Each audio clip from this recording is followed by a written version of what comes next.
हम देखने वाले हैं कि दिल्ली सल्तनत का वह वंश जिसमें सबसे ज्यादा शासकों ने शासन किया।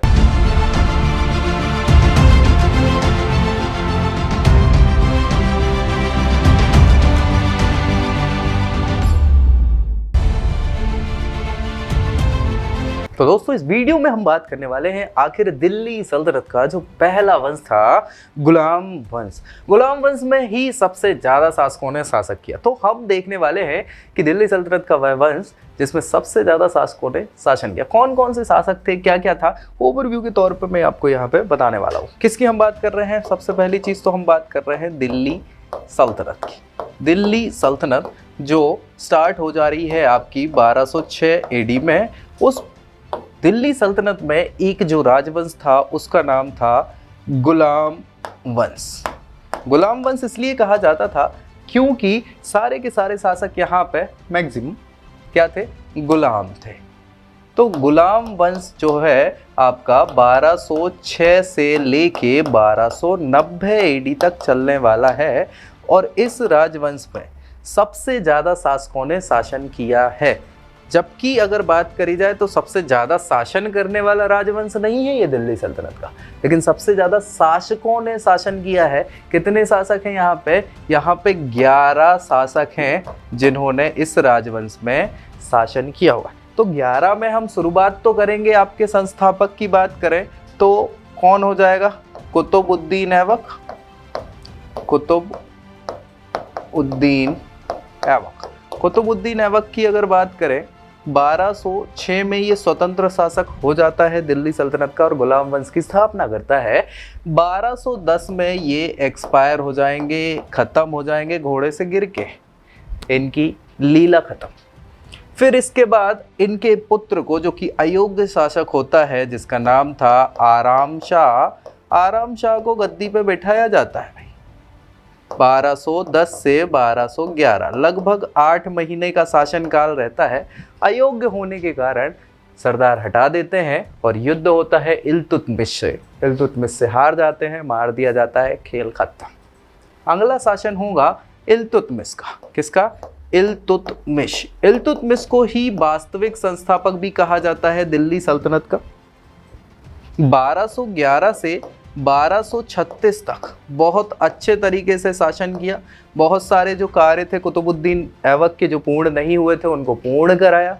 कहीं ना कहीं यहाँ पे आपने तल चालीसा स्टार्ट कराया, नए सिक्के चलाए, भू राजस्व की प्रणालियाँ स्टार्ट करी, बहुत सारे आपने काम करे। पहली कहीं ना कहीं लोग जो होती है ना, क्या बोलते हैं, जो इंतकाल होने के बाद जो हम बनाते हैं सुल्तानगढ़ी का मकबरा, पहला मकबरा भी इन्होंने भारत में बनवाया। इसके बाद इनके 5 पुत्र हुआ करते थे, लेकिन जो बड़ा बेटा था नसीरुद्दीन, जिनको उत्तराधिकारी बनाना चाहते थे, उसकी मौत हो जाती है मंगोलों के आक्रमण में। उसके कारण ये अपने बेटी को उत्तराधिकारी बनाना चाहते थे, लेकिन ऐसा हो नहीं पाया। ठीक है, सो यहाँ इसकी जगह फिर षड्यंत्र होना चालू होता है कुछ समय के लिए। इनका जो दूसरा बेटा था, ठीक है, दूसरे बेटे को शासन कर दिया जाता है जिसका नाम होता है रुकनुद्दीन फिरोज। ठीक है, रुकनुद्दीन फिरोज इतना अयोग्य शासक था कि खुद तो शासन छोड़ के अपनी माँ के हाथों में दे देता है और खुद शानो शौकत भोग विलास की जिंदगी जीने लग जाता है। तो इनको ही 6 महीने में भगा दिया जाता है। इसके द्वारा रजिया, चूंकि उसको उत्तराधिकारी घोषित किया गया था। फिर आ जाएगी रजिया सुल्तान। रजिया की बात करी जाए तो महिला है, पहली महिला शासक दिल्ली सल्तनत की।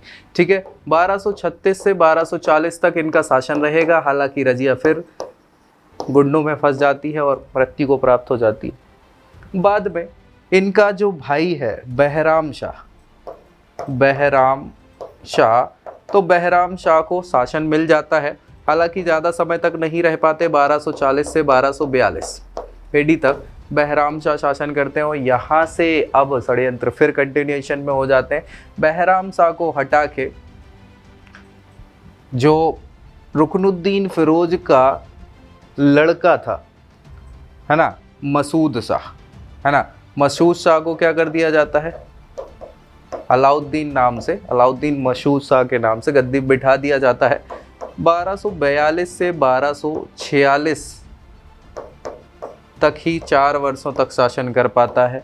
यहाँ फिर षड्यंत्र बढ़ जाता है जिसमें वापस से नसीरुद्दीन महमूद, क्या नाम है, नसीरुद्दीन महमूद,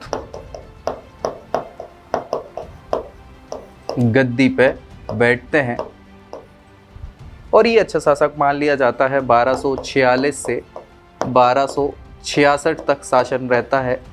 टोपीसी के जीवन यापन करता था, कुरान की प्रतियां लिखता था, खुद से ही हस्तलिखित उनको बेचता था, अच्छा शासक था। यहाँ ख़त्म हो जाएगा। अब देखेंगे इल्तुतमिश का ये पूरा वंश चल रहा है, ठीक है, यहाँ तक। इससे पहले ये तो कुतुबुद्दीन ऐबक का एलवरी वंश चल रहा था, है ना। ऐबक कुतुबी डायनेस्टी थी ये, बेसिकली कुतुबी तुर्क हुआ करते थे। इल्तुतमिश की एलवरी जनजाति थी जो यहाँ ख़त्म हो जाएगी, एलवरी तुर्क। यहाँ पे नसीरुद्दीन के बाद आएंगे बलबन, गयासुद्दीन बलबन। बलबन शासन करेंगे 20 साल, 1266 से 1287, 21 साल बल्कि। और ये राजत्व को, राजा की पद की फिर से प्रतिष्ठा बढ़ाते हैं, सब कुछ। इनका बड़ा बेटा एक्सपायर हो जाता है जिनको उत्तराधिकारी बनाना रहता है, तो उनके बेटे को बनाने की कोशिश करते हैं, लेकिन हो नहीं पाता इनकी मृत्यु के बाद। तो इनका पोता जो दूसरे लड़के का बेटा होता है कैकुबाद, उसको शासक बना दिया जाता है। 1287 से 1290 तक वो शासन करता है। फिर बाद में पक्षाघात के कारण, मतलब कहीं ना कहीं इतना सुरा सुंदरियों में ये फंस जाता है, इतने नशेड़ी हो जाता है कि बाद में क्या होता है कि ये व्यक्ति को वो हो जाता है, क्या हो जाता है, पक्षाघात, मतलब आप समझ रहे हैं कि बिल्कुल ऐसी अवस्था में हो जाता है कि लकवा मार जाता है, कोई काम करता रहता नहीं।